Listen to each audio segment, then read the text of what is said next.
les enfants de la patrie, avec le peuple. Avant toute chose, étant donné que je suis tricard à vie sur Twitter, et encore au mitard sur Facebook jusqu'au début du février, partagez cette vidéo au maximum, et ça s'appelle comment déjà? N'oubliez pas non plus de vous réfugier sur mon Discord. Nouvel épisode de notre saga des Gilets jaunes, et on va continuer notre nouveau petit tour d'horizon. Voici un petit florilège de ce qui s'est passé la semaine précédente et succédant à l'acte 10. Non, je le disais à l'instant, de moins en moins de mobilisation, une mobilisation nationale, même la semaine dernière avec 80 000 personnes, ce qui est peu à l'échelle de ce qu'on connaît pour les manifestations.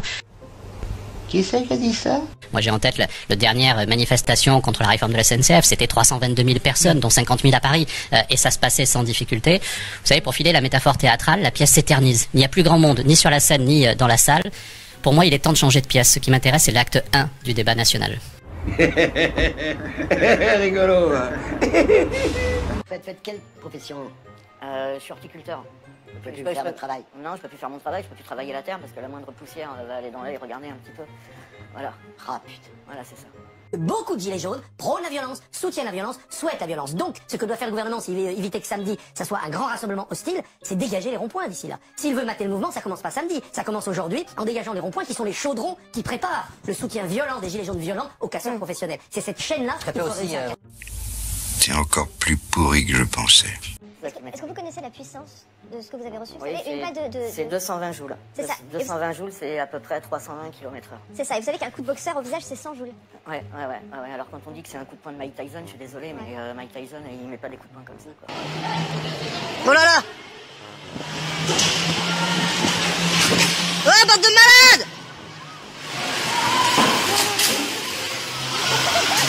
Oh, il leur fonce dedans! Oh! Oh, il leur fonce dedans! Il leur fonce dedans avec les camions, c'est quoi ce délire? Putain, vite! Putain, les fils de pute! Ah, comment il leur fonce dedans? Justement, Jean-Marc, dans le petit magnéto là, vous expliquez que vous avez la haine. Ouais. Dites j'ai la haine, j'ai la rage. Ouais. À qui est-ce que vous en voulez? Au fils de pute qui m'a fait ça. Oh putain!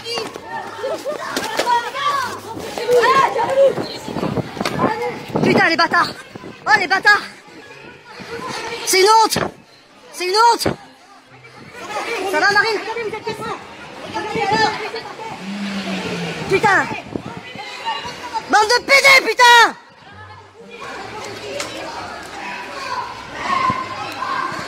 Marine? Ça va, Marine? Ça va? Ça va, le genou? Ouais, putain! Je l'ai filmé! Garde-le! Eh, les flics, ils ont écrasé des... Faites tourner dans le live, s'il vous plaît. Je suis désolé de parler comme ça, mais j'ai tellement la haine que je peux pas dire autrement. Pour moi, c'est un fils de pute. C'est comme Olivier qui a été tiré la semaine dernière. Il a été tiré de dos alors qu'il marchait. Moi, je me serais pas retourné. Il me serait arrivé exactement la même chose. Ils sont rentrés dans les gens avec les camions. C'est une honte. C'est une honte. Ils sont rentrés dans les gens avec les camions. Faites partager les gens. Partagez, putain. 4-5. C'est une honte. C'est honteux. Oh, ils ont écrasé les gens. Ils ont écrasé 5 personnes, la police. La police avec leur camion. J'ai le live là, je le partagerai, mais... Oh, c'est une honte. C'est une honte. Ça va, Marine? On donne des outils à des gens qui ne sont déjà pas en capacité de les utiliser, qui n'ont pas les moyens et qui visent la tête. Et qui visent la tête. On dirait qu'on a donné des jouets à des gamins à Noël, quoi. Ouais. Voilà, comme aux Indiens, aux cow-boys et aux Indiens, c'est pareil. Non, c'est pas normal. C'est pas normal de faire ça à un peuple, que ce soit moi ou que ce soit les autres. C'est pas normal. À la tête, c'est pas normal. Oh, il y a des soigneurs. Non, ça va, t'inquiète, ils ont des soigneurs, ils sont écrasés. Il faut aller à la police porter plainte. Ils sont rentrés dans les gens avec les camions. Venez, on les nique. Venez, on va choper des... C'est une honte. Ah, on est parti, regarde. C'est une nana. On est parti en courant. Ils lui ont fait un croche-pied. Elle s'est écrasée la gueule par terre. Ouais, c'est pas nouveau. On n'est plus en démocratie. Sérieux? Un croche-pied alors qu'on était en train de se barrer, quoi. T'es sûr, Marine, tu veux pas que j'appelle un soigneur? Ça va. Putain, les enculés, quoi, ils ont fait un croche-patte alors qu'on était en train d'essayer de se barrer, quoi. Voilà, pour répondre à ce qui vient d'être dit par Madame Kebab à l'instant, les manifestations qui seraient gangrénées par la violence, c'est un discours qui ne peut pas être tenu précisément s'agissant des gilets jaunes. Moi, ça fait des années que je défends des manifestants en manifestation, je vais m'expliquer. Mais vous Laissez-le parler, finir, s'il vous plaît. Excusez-moi, je suis avocat, quand on est avocat, on est habitué dans un tribunal à pas se faire couper la parole, là je vais essayer d'être bref. Ne jugeons pas sur des images confuses, sur des vidéos tronquées, et laissons à l'IGPN faire la lumière sur les faits qui sont présentés. Oui, il y a des blessures graves. Il y a des blessures graves dans nos forces de l'ordre, des blessures graves dans les manifestants. Très bien. Il y a 10 personnes qui, le début du conflit des Gilets jaunes, sont décédées. Il y a aussi des manifestants qui ont été blessés par l'utilisation des armes de défense de la police ou de la gendarmerie dans le cadre de leur utilisation. Très bien. Quand je défends des Gilets jaunes, depuis le 17 novembre, depuis le 17 novembre, chaque samedi, moi et mes confrères, on a défendu des Gilets jaunes. Et on s'est rendu compte que c'était des gens qui, pour la plupart, n'avaient jamais manifesté, et manifesté pour la première fois de leur existence, et qui, pour la première fois de leur existence, ont découvert ce qu'était une manifestation, et ont découvert la manière dont la police française pouvait se comporter dans les manifestations contre les manifestants. Selon les dossiers qui me sont remontés, 4 personnes ont été frappées violemment à la vision. On parle de perte d'œil, je préfère pas reprendre ce terme-là. Il y a actuellement 4 personnes qui ont eu des atteintes graves à la vision, certains pouvant effectivement perdre un œil. Oh, t'es gonflé! Et ce sont des gens qui, effectivement, ont été victimes de tirs, de gaz lacrymogènes, parfois des violences beaucoup moins graves que celles que nous avons vues ce soir, mais des violences qui sont graves parce qu'elles touchent quand même les personnes, et les manifestants se disent, quand je vais manifester, je suis dans une situation de danger. Et ce danger, il est créé, constitué par la police et par l'autorité politique. Ce qu'on peut voir, c'est que nos collègues, des fois, on leur dit, mais refusez des ordres illégaux. Le problème, c'est qu'on nous dit, par exemple, je vais prendre le cas emblématique de nos collègues motards des Champs-Élysées, qui ont tiré 3 grenades lacrymogènes sur des manifestants pacifiques à ce moment-là. Ces personnes me disent, non, je veux plus aller manifester. Je veux plus, pourquoi? Parce que j'ai peur. J'ai peur d'aller manifester parce que je risque, je veux pas finir comme eux. Je veux pas finir comme ceux que je vois ce soir. Qui dit, je m'en veux parce que j'aurais pas dû aller manifester. Exactement. Et quand le pouvoir politique laisse utiliser des GLIF 4 explosives, potentiellement mortelles, et des LBD, le pouvoir politique sciemment cherche à limiter le droit de manifester, à dissuader les gens d'aller manifester. Ce qui s'est passé, c'est que la salle de commandement leur a dit, vous allez là, il y a des gens qui font un trouble à l'ordre public, il faut les disperser, vous tirez les grenades et vous repartez. C'est-à-dire qu'ils sont arrivés sur le moment, ils ont tiré leurs grenades, ils devaient repartir. Leur analyse de la situation pour savoir si l'ordre est légal, si les gens sont menaçants ou pas, ils ne peuvent pas le faire. Ils ne peuvent faire qu'une chose, c'est faire confiance à leur hiérarchie. Moi, la seule chose qui m'embête un petit peu, c'est que, en fait, vous m'avez l'air très agressif tous autant que vous êtes. Des fausses infos sont données. Oui, je vous regarde, vous, madame, je suis désolé, je vous trouve très agressif. Je me permets, si je peux me permettre, hein, parce que depuis tout à l'heure, vous faites un monologue où vous êtes en train de régler vos comptes avec des gens qui sont en face. Même chose sur la place de l'Étoile, elle a été nassée régulièrement sur les premiers mouvements des Gilets jaunes. Nos collègues sur le terrain, quand on allait les voir, disaient, mais non, il y a forcément une porte de sortie, on n'a pas pu barrer toutes les rues, ce serait contre-productif. Et malheureusement, les manifestants, quand ils essayaient de sortir, ils ne pouvaient pas, toutes les rues étaient barrées. Les seuls qui savaient que toutes les rues étaient barrées, c'est la salle de commandement, c'est-à-dire donc les ordres qui viennent du préfet de police, qui est nommé directement par le ministre de l'Intérieur.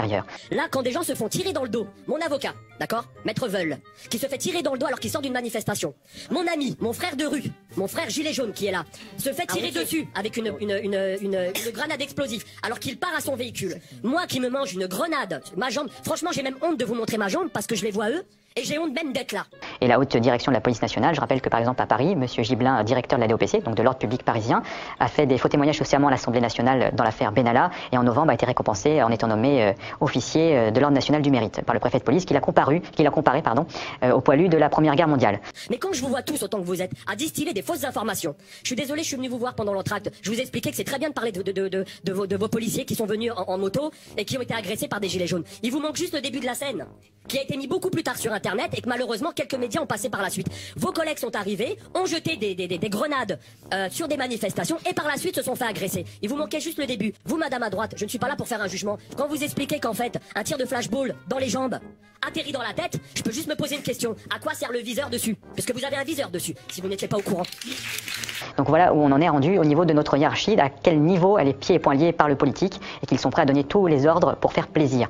Donc après, il y a quelques cas individuels de nos collègues effectivement qui peuvent déraper, mais quand on a tout l'ensemble de la situation, dans 99% des cas, cela vient des ordres de la hiérarchie et nos collègues sur le terrain ne peuvent pas analyser la situation. Donc c'est pas qu'ils exécutent les ordres très bêtement et méchamment, c'est qu'ils ne peuvent pas savoir que ce qu'ils vont faire est illégal avant de voir des vidéos qui vont partir par la suite. Mais quand je vois au début du film que vous avez passé, le film est erroné. Je vais vous dire pourquoi. Voilà pourquoi. Regardez. Voilà, le flashball il est là, et la partie en plastique qui est derrière reste derrière. Ça veut dire que quand ça arrive sur la personne, ça explose, et la partie en plastique qui est restée vient s'écraser sur le visage. Voilà, messieurs, dames. Donc ce qu'on incite les gens à faire, c'est que si jamais vous devez déposer des recours ou des plaintes, surtout, déposez plainte contre X pour que notre hiérarchie puisse être incriminée. Sinon on changera des pions qui seront sacrifiés, qui font partie du peuple, et notre hiérarchie en mettra un nouveau pion à la place. Donc ça ne sert à rien, il faut aller aux racines du mal, et les racines du mal sont notre haute hiérarchie. Aujourd'hui, les gens, s'ils sont dehors, c'est parce qu'ils ont faim. Vous pouvez me dire ce que vous voulez sur les forces de l'ordre. Moi, je les respecte en tant qu'ancien militaire. Ceux que je ne respecte pas, messieurs, dames, c'est les gens qui utilisent un exutoire pour venir se défouler sur des gens qui sont armés de ça. Regardez ce qui a marqué dans mon dos. Vous le voyez? Force et honneur. Ça veut bien dire quelque chose encore en France ou pas? C'est tout ce que je vous demande. Voilà, messieurs, dames. Et merci de m'avoir écouté. Moi, j'ai de la sympathie pour les émissions de divertissement. Je les regarde même. J'ai du respect. Elles sont là pour nous amuser. Mais là, on dépasse la limite, quoi. Bon, écoutez, si le journal du Hard existait encore, peut-être que Madame Schiappa irait. J'en sais rien. Mais ah bah là, vous y allez fort, ouais. Oh le con, oh le con. Alors évidemment, les places étaient limitées, ce sont les préfectures qui ont fait le tri. Les invitations ont été totalement gérées par les préfets. Ce sont eux qui ont distribué les jetons d'entrée. Les préfectures se sont appuyées dans chaque département sur les associations de maires. Les associations ont fait remonter des listes d'élus. Mais les préfectures ont fait leur choix, un choix validé par l'Élysée.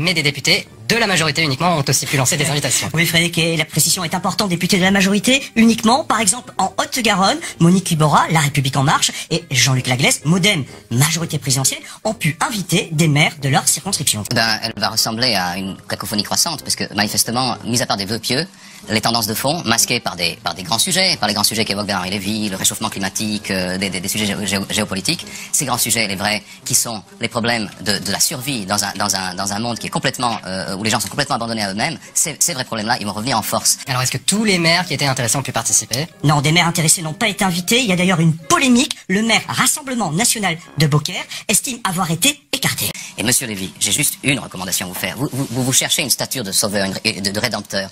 Mais enfilez un gilet jaune. J'ai passé l'âge de me chercher. Vous voulez combattre la dictature, enfilez un gilet jaune. Mais Karl Lagerfeld l'a déjà fait, il va pas en plus s'y mettre. Allez prendre la tête d'une vraie manifestation. On vous tirera dessus à balles réelles, fût-elle en caoutchouc, vous ne risquerez que de perdre un œil. Et à ce moment-là, vous entrerez enfin dans l'histoire comme vous rêvez de le faire. Parce que jusqu'ici, vous n'avez pu prendre que des tartes à la crème.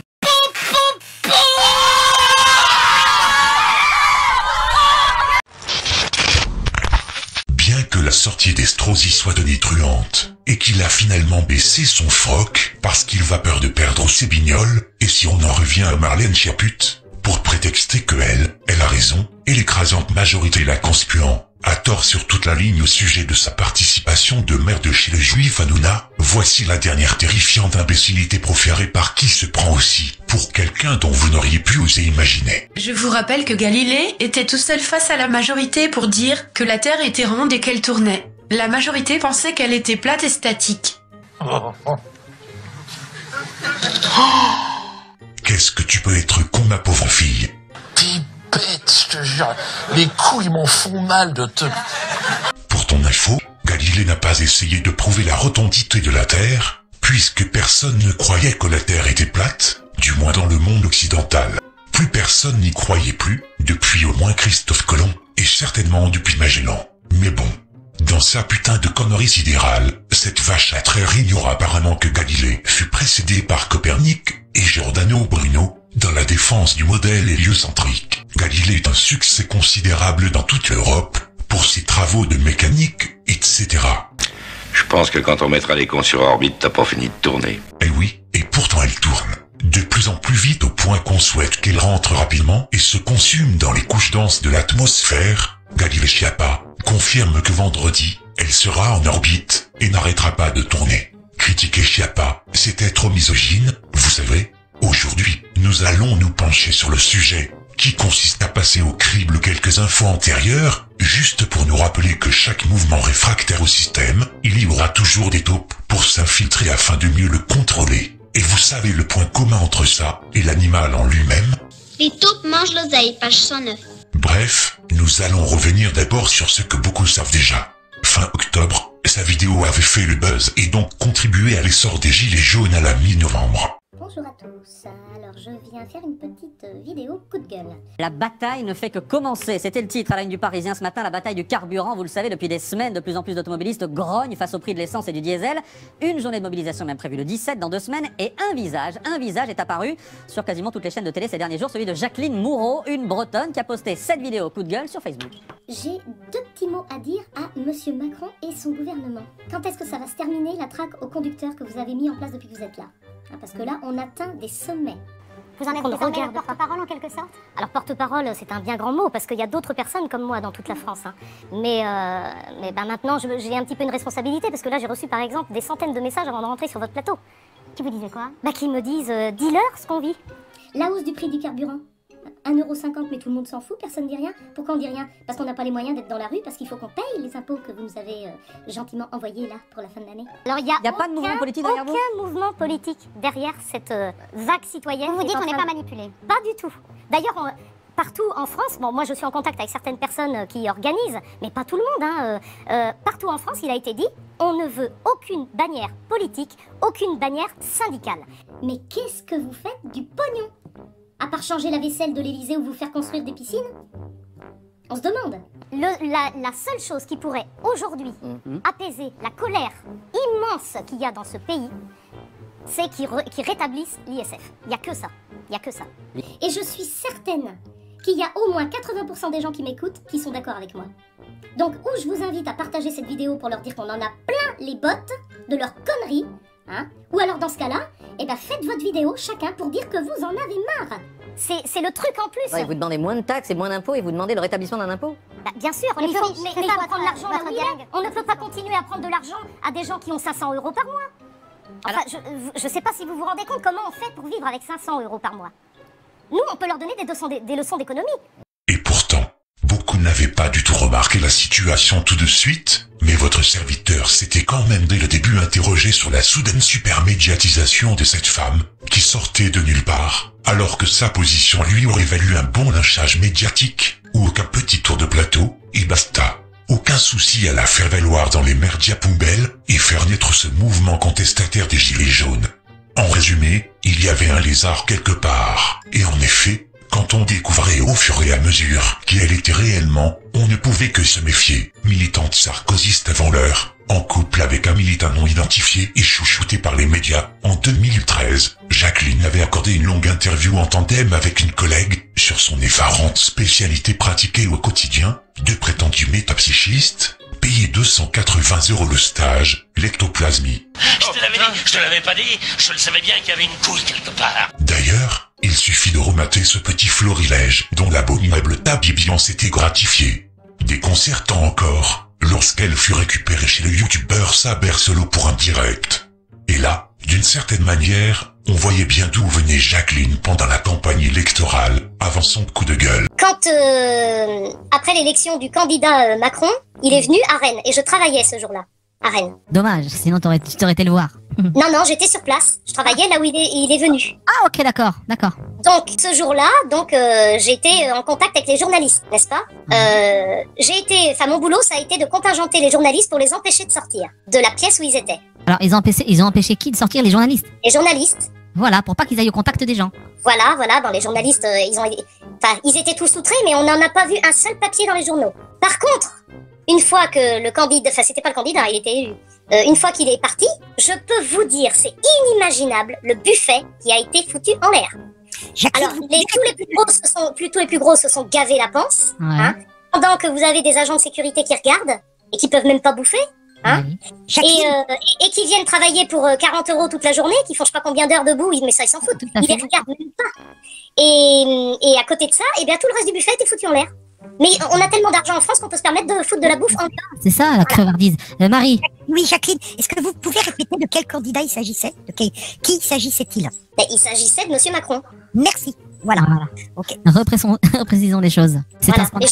Et je travaillais aussi quand le candidat socialiste était là. Ouais, c'est dommage. Et je travaillais aussi quand le candidat Mélenchon était là. Donc j'ai vu les traitements de tout le monde. Donc, vous avez bien compris que par la suite, et désormais, après avoir été bien facilement introduite pour négocier cette affaire de hausse du carburant, et vu que le mouvement n'avait pas cessé pour autant, elle prône l'arrêt des manifestations et la structuration des manifestants, au point de monter son propre parti, et de s'opposer radicalement aujourd'hui encore, auprès du complaisant quotidien libéral et judéo-zionard Le Figaro, à l'une des principales revendications des Gilets jaunes, le référendum d'initiative citoyenne.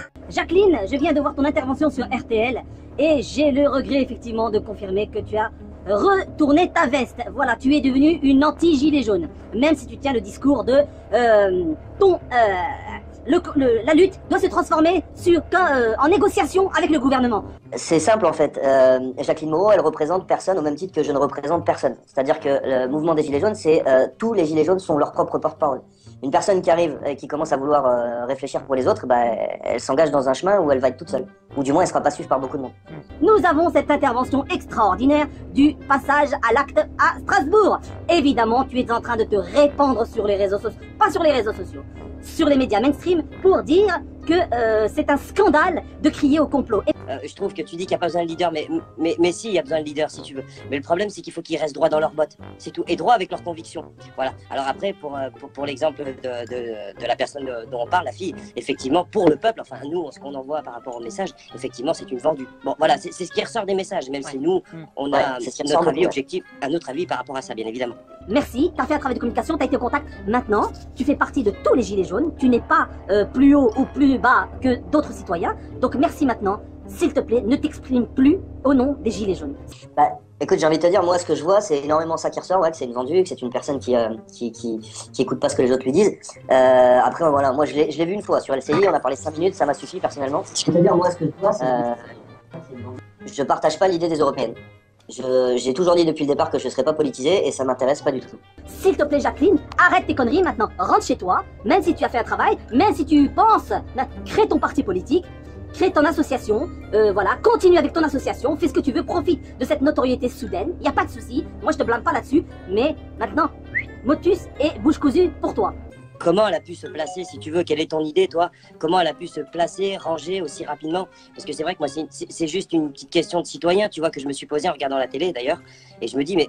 Et puis là, à l'heure d'aujourd'hui, en apprenant ça, mais comment, bordel de merde, excuse-moi du terme, comment elle a pu se placer et arriver à en arriver là?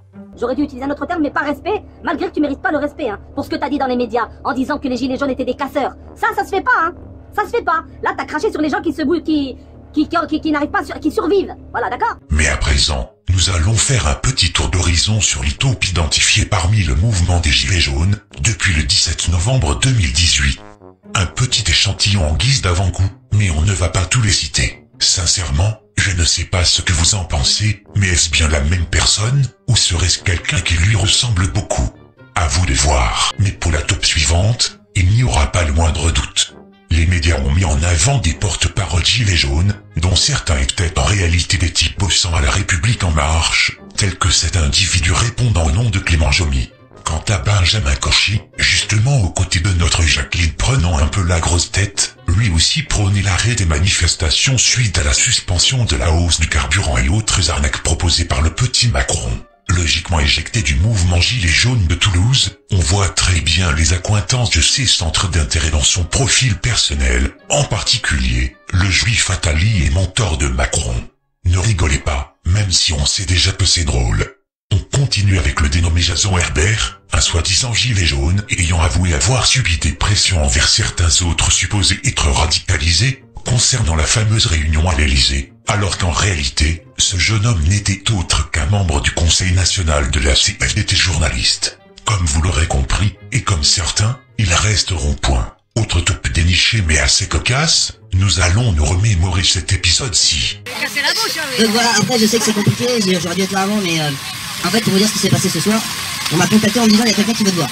Ok, c'est bien, je sais, qu'est-ce qu'il veut? Eh ben il veut que tu montes dans un avion, il veut que tu viennes le voir. Non, c'est pas possible, je ne sais pas c'est qui, je vais pas monter dans un avion pour aller voir un mec que je connais pas. Donc il y a 2 gars qui sont chez vous, qui sont venus me chercher faction, me voir, qui m'ont expliqué. Du coup ça m'a un peu intrigué, j'ai pris l'avion, je suis venu. En arrivant, le gars il me dit, c'est pas compliqué, je vais vous faire signer un papier une clause de confidentialité, si vous voulez bien, et je vais vous montrer des documents. Une fois que vous aurez vu ces documents, vous prendrez votre décision, on verra ce qu'on fait. J'ai vu des documents ce soir qui fait que je suis une deuxième coluche, ça veut dire que je sais des choses ce soir qui peuvent faire en sorte qu'on essaye de me tuer.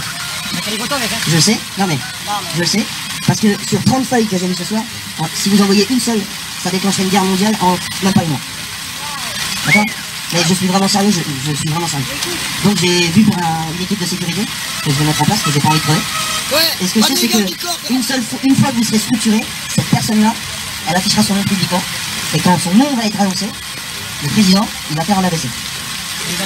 Non mais il va vraiment faire un AVC. À l'instar d'avoir été naïf sur ce coup, il est quand même la rendu de constater que c'est particulièrement passionnant d'aller s'amuser à entendre des choses qui ne doivent être en aucun cas être divulguées sous serment, vous ne trouvez pas? Mais c'est sans nul doute venant de la bouche de ce personnage mystérieux très vite identifié, l'affairiste Philippe Argilier, fils d'un militaire, qui fut l'adjoint du maire ultrationniste et mafieux, Jacques Médecin. Décidément, ça devient de l'art. Et enfin, celle que vous connaissez déjà, cette pauvre idiote de Ingrid Levasseur, avec les doigts bien pris dans le pot de confiture, et que du coup, elle avait fini par tricoter en 12 avec Chiappe à la courge. Donc, je tiens à le dire, maintenant je regrette. Ingrid Levavasseur. Ingrid Levavasseur. Ingrid Levavasseur fait partie de ces figures sorties du lot. Saluée, reconnue, Aide-soignante. aide-soignante dans l'heure, en formation pour devenir ambulancière. Peut-être pour que ce mouvement et pourquoi pas un jour à terme des élus. Est-ce que vous avez aussi l'ambition peut-être de vous porter candidat un jour quelque part? Je serais pas prête. Pourquoi? Je lui dis carrément, faut qu'elle enlève son gilet jaune. Ben, je l'ai pas là. Elle a créé un parti politique, elle a pu, c'est fini, on n'en parle plus.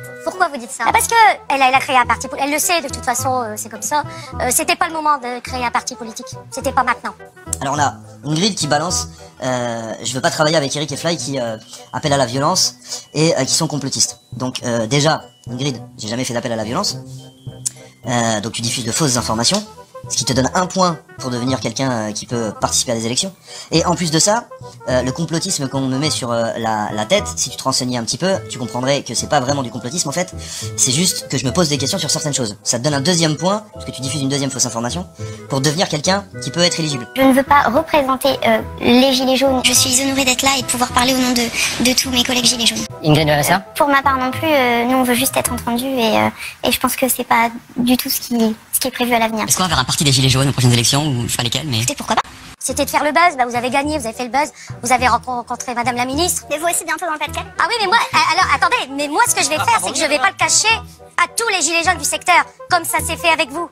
Pourquoi vous n'avez pas osé en parler? Pourquoi vous n'avez pas dit aux gens qui vous suivent, je vais rencontrer le ministre? Qu'est-ce qu'il y avait de mal à ça? Pourquoi vous avez encore fait ça dans le dos des gens? Pourquoi pas? Pourquoi est-ce qu'on pourrait pas nous se représenter en tant que tel et aller présenter notre programme à nous? C'est pas du tout ce qui est prévu à l'avenir. Ingrid Levavasseur se lance. C'est pas du tout ce qui est prévu à l'avenir. Une liste pour les élections européennes. À sa tête, l'aide-soignante Ingrid Levavasseur, suivie de 9 candidats. Donc vu que tu diffuses des mensonges, ça te donne vraiment un bon point. J'espère que t'as un casier judiciaire aussi, parce qu'apparemment, pour être éligible, c'est vachement pratique. Apparemment, ça donne des bons points aussi. Hein. Vous êtes une vraie femme politisée. Puis c'est tout, vous pouvez enlever votre gilet. C'est mort. Vous, de toute façon, vous... Aux européennes, tout le monde aura sa carte. Pas très bien. Il y aura peut-être un parti politique. Alors, c'est merveilleux parce qu'on est en train de faire de la politique. On fait comme ce que je venais de dire juste avant. Entre politiciens, on se tire dans les pattes, même dans son propre camp. Donc voilà. Est-ce que vous avez aussi l'ambition peut-être de vous porter candidat un jour quelque part, ou de former un mouvement qui puisse, disons, administrer? Une liste ralliement d'initiatives citoyennes avec à sa tête Ingrid Levavasseur. Je sais pas qui t'a racheté Ingrid. Je sais pas qui t'a donné quoi que ce soit ou qui t'a vendu du rêve. Mais ce que je vois, c'est que t'es en train de trahir des dizaines, voire des centaines, voire des milliers de personnes qui avaient confiance en toi. Et t'es en train de leur mettre une carotte. Premièrement, j'ai rencontré Madame Chiappa dans une rencontre au début du mouvement qui me semblait importante parce que moi je suis toujours dans la communication et non pas dans l'inverse. Ah moi je suis toujours dans la communication. Deuxièmement, madame, je n'ai pas créé de parti en mon nom, j'ai été élue tête de liste. Vous avez même eu le culot d'appeler votre parti le RIC. Il s'agit de transformer la colère en projet politique humain. Quoi qu'il advienne, je ne me mets pas en colère. Vous avez un directeur de campagne qui a pas su aller chercher un oncle RIC. Bah, c'est merveilleux le RIC. Ça coûter combien? C'est merveilleux une connerie pareille. On propose un poste de chroniqueuse à BFM TV et un autre jour je propose une liste gilets jaunes aux élections européennes. Référendum d'initiative citoyenne, on veut le mettre en place pourquoi? Pour justement ne plus avoir de politique qui nous dirige. Et vous voulez faire partie des politiques. Bravo, vous n'avez rien compris. Non mais madame, je suis désolée pour vous, mais on est en train de faire les gens. Vous créez un parti politique, vous prenez le RIC. Qu'est-ce que vous allez proposer, madame? Qu'est-ce que vous allez proposer? Eh ben nous on va proposer par la suite. On attend. Eh ben allez-y, voilà. On vous laisse venir là, tous les gens là qui essayaient d'avoir d'autres politiques. C'est là qu'on voit. Attends, vous arrêtez là. Et dire que Gonzès avait osé dire « Je ne veux pas faire de la politique, ni m'afficher dans tous les médias », et pourtant, c'est raté. On sait ce qu'elle a fait, qu'elle avait voté Macron, qu'elle avait failli d'être chroniqueuse et qu'elle est première en tête de liste des gilets jaunes européennes. Mais il y a aussi certains autres dans cette liste, comme Brigitte Lapéronie, conseillère municipale de Nandy, cadre de l'UDI jusqu'en 2013 où elle faisait partie du Conseil national, ou encore Marc Noyer, directeur commercial et vice-président du mouvement Génération Citoyen qui avait soutenu Macron. Ancien candidat à l'investiture des législatives pour La République En Marche en 2017, il se fait passer pour un repenti alors que ce mec était toujours membre du bureau départemental de ce même parti le mois dernier et en plein mouvement des Gilets jaunes qui plus est. N'oublions pas que ce mec collabore avec le gilet jaune Christophe Chalençon et leur mentor commun, le juif Jean-Marie Cavada, un ex-journaliste et ardent défenseur d'Israël, qui en est le directeur de campagne de cette liste, le cofondateur d'un groupe militant pro-arménien que vous connaissez déjà, Elik Chahinian, ou par son intermédiaire, il subside l'intrusion du régime colonial et suprémaciste de Tel Aviv dans la crise politique en cours. En résumé, constitué en association de la loi 1901, cet obscur groupe de gilets jaunes particulièrement promu à l'antenne par Bouffe Merde TV, chaîne franco-israélienne, avait fondé un site web collectant des milliers de soutiens nominatifs et fichés depuis Israël.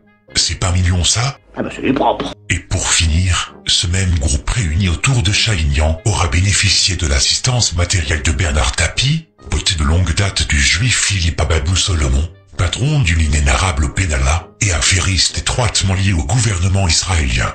Tout va bien dans le meilleur des mondes, et vous savez fort bien à présent que vous devez impérativement boycotter cette liste de gilets jaunes corrompus, ou plus simplement, dans le cas contraire, c'est comme si vous revotiez pour Macron et sa clique, et que de toute façon, on savait bien que la division, pour mieux régner, allait sans doute s'imposer quelque part. D'autres déclarations suivront. À très bientôt.